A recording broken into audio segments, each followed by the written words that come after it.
அம்புஜவல்லி சமேத ஆதிகேசவ பெருமாள் கோவிலில் ரத பிரம்மோற்சவ விழா மிக விமர்சையாக நடைபெற்றது. ஏராளமான பக்தர்கள் கலந்து கொண்டு வடம் பிடித்து தேரை இழுத்தனர்.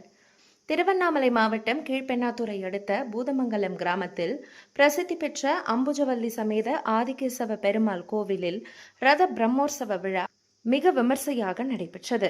ஆயிரக்கணக்கான பக்தர்கள் கலந்து கொண்டு தேரின் வடம் பிடித்து பக்தி பரவசத்துடன் தேரை இழுத்துச் சென்றனர்.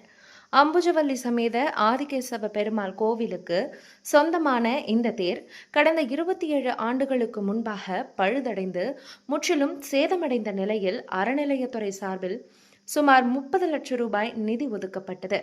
பின்னர் பொதுமக்களின் பங்களிப்போடு தேர் செய்யும் பணி நடைபெற்று முடிவடைந்தது. இந்த நிலையில் அம்புஜவல்லி சமேத ஆதிகேசவ பெருமாள் கோவிலில் பிரம்மோற்சவ விழாவை முன்னிட்டு கடந்த 3ஆம் தேதி கொடியேற்றத்துடன் தொடங்கிய நிலையில் 7ஆம் நாளான இன்று 27 ஆண்டுகளுக்கு பிறகு 4வது ஆண்டாக ரத உற்சவ திருவிழாவானது வெகு விமர்சையாக நடைபெற்றது.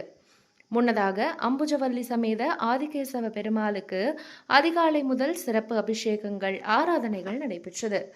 பின்னர் வண்ண வண்ண மலர்களால் அலங்கரிக்கப்பட்ட அம்புஜவல்லி சமேத ஆதிகேசவ பெருமாள் தேரில் அமர்த்தப்பட்டு தேர் திருவிழாவானது நடைபெற்றது. இந்த தேரோட்டமானது பூதமங்கலம் முக்கிய மாட வீதியில் வலம் வந்தது.